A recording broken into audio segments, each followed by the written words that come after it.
নমস্কার বন্ধুরা, রান্নাবাটি রান্নার চ্যানেলে তোমাদের সবাইকে স্বাগত। কচু শাক রান্নার কথা উঠলেই আমরা সাধারণত ইলিশ মাছের মাথা বা চিংড়ি মাছ দিয়েই রান্না করি, কিন্তু আমি নিরামিষ কচু শাক রান্না করব ছোলা দিয়ে, আর তাতে যদি একটু নারকেল দেওয়া যায় তবে তো কোনো কথাই হবে না। আর হ্যাঁ, অনেকেই কচু শাক খেতে ভালোবাসলেও গলা ধরার ভয় খায় না। সেক্ষেত্রে কচু শাক সেদ্ধ করার সময় আপনারা 2 ঢাকনা ভিনিগার ব্যবহার করবেন, তাহলে আর গলা ধরবে না। বন্ধুরা, আপনারাও যদি কচু শাকের এই নিরামিষ রেসিপিটি বানাতে চান তবে ভিডিওটি স্কিপ না করে সম্পূর্ণ দেখবেন, আর রান্নাটি যদি ভালো লাগে তবে একটি লাইক করবেন আর শেয়ার করে অন্যকে দেখার সুযোগ করে দেবেন। আর নতুন নতুন আরো রান্নার ভিডিও পেতে চ্যানেলটি সাবস্ক্রাইব করে পাশে থাকা বেল আইকনটি অন করে দেবেন। রান্নাটি কেমন লাগলো তা অবশ্যই কমেন্ট করে জানাবেন। তাহলে শুরু করছি ছোলা ও নারকেল সহযোগে নিরামিষি কচু শাক। কচু শাক রান্না করার জন্য আমি 1 ইঞ্চি আদা, 1 টেবিল চামচ রাঁধুনি, ঝাল অনুযায়ী কাঁচা লঙ্কা, 1 মালা কোরানো নারকেল আর সামান্য নুন দিয়ে সেদ্ধ করা 100 গ্রাম ছোলা নিয়েছি। এই উপকরণগুলো আপনারা আপনাদের রান্নার পরিমাণের উপর নির্ভর করে নেবেন। আমি এখানে হাতে সর্ষের তেল মেখে নিয়ে কচু শাকগুলো কেটে নিলাম। হাতে সর্ষের তেল মাখলাম কারণ তাতে হাত চুলকানোর ভয় থাকে না। কচু শাকগুলো এভাবে ছোট পিস করে কেটে নিয়েছি, আর মাঝে মাঝে শাকের ভেতরটা একটা কাপড় দিয়ে মুছে নিলাম।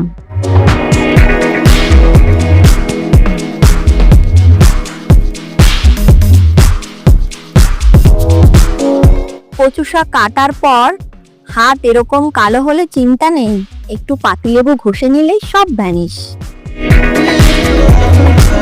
প্রথমে কেটে নেওয়া কচু শাকগুলোকে ভালো করে ধুয়ে একটা বড় পাত্রে 1 চা চামচ নুন দিয়ে সেদ্ধ করে নিলাম। একটু বেশি শাক নিয়েছি কারণ কচু শাক সেদ্ধ করার পর অনেকটাই কমে যায়। শাক সেদ্ধ বসিয়ে দিয়ে আমি আদা আর রাঁধুনি ভালোভাবে বেটে নিলাম। তারপর 1 মালা নারকেলটাও কুড়িয়ে নিলাম।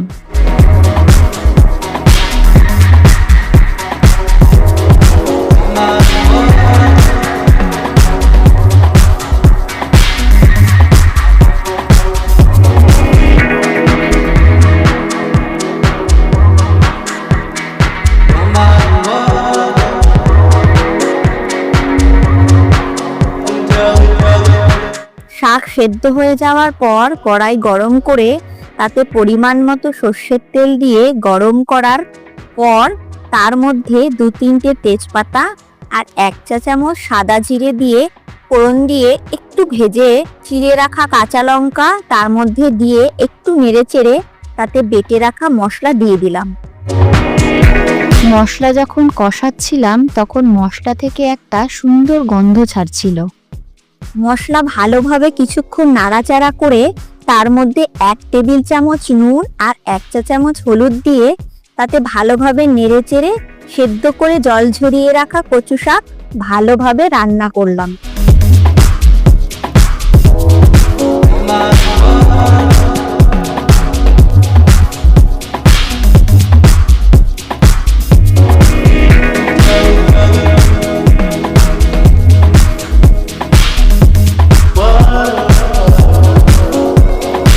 যখন শাকটা প্রায় হয়ে এসেছে তখন সেদ্ধ করে রাখা ছোলাগুলো দিয়ে আবার নাড়িয়ে নিলাম।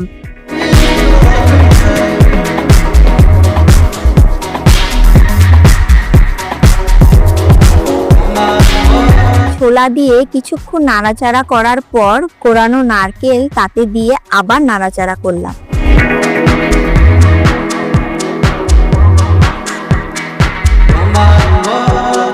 এবার 3 চা চামচ চিনি অ্যাড করলাম কারণ কচু শাক একটু মিষ্টি মিষ্টি খেতেই ভালো লাগে।